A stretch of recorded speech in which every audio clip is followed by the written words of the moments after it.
Let's take a look at this example. Again, we're supposed to convert rectangular coordinates to polar coordinates. Please keep in mind that this is x coordinate or real coordinate, and this is my imaginary, in other words, y. Okay? Before we are going to do any conversions, we are going to draw the phasor.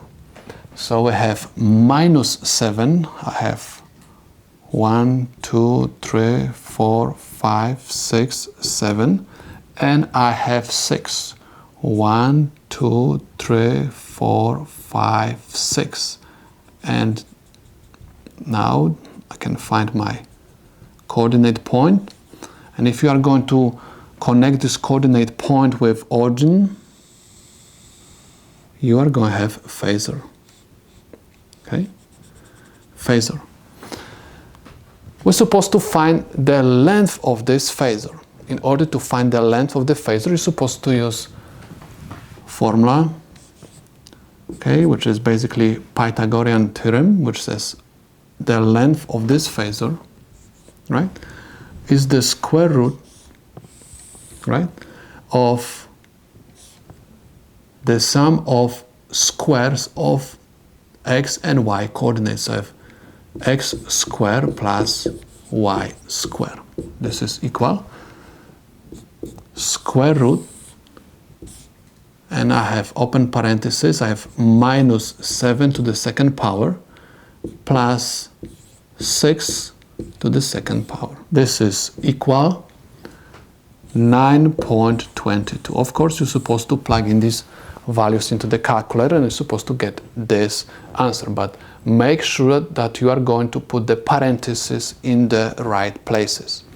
Next, we're supposed to find the angle.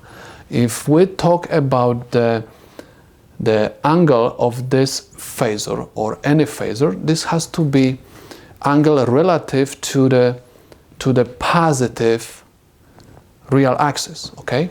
So means I'm talking about this angle. This is my angle theta, right? Because my phasor is in the second quadrant, I'm supposed to use this formula, okay? So I have theta equals 180 degrees plus tangent inverse tangent, and I have y over x. Okay, theta is equal 180 degrees plus inverse tangent, and my y is equal 6 and x is equal -7.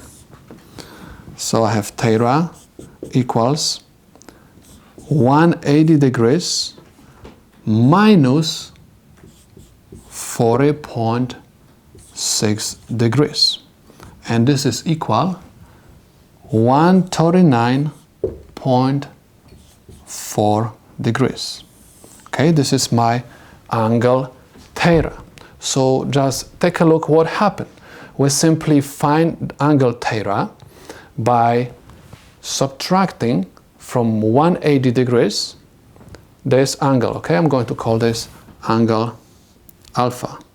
Okay, as you can see from the calculations we get negative sign, so we have subtraction, and from subtracting of 40 degrees, 40.6 degrees from 180 we got this angle, which is relative to the positive real axis.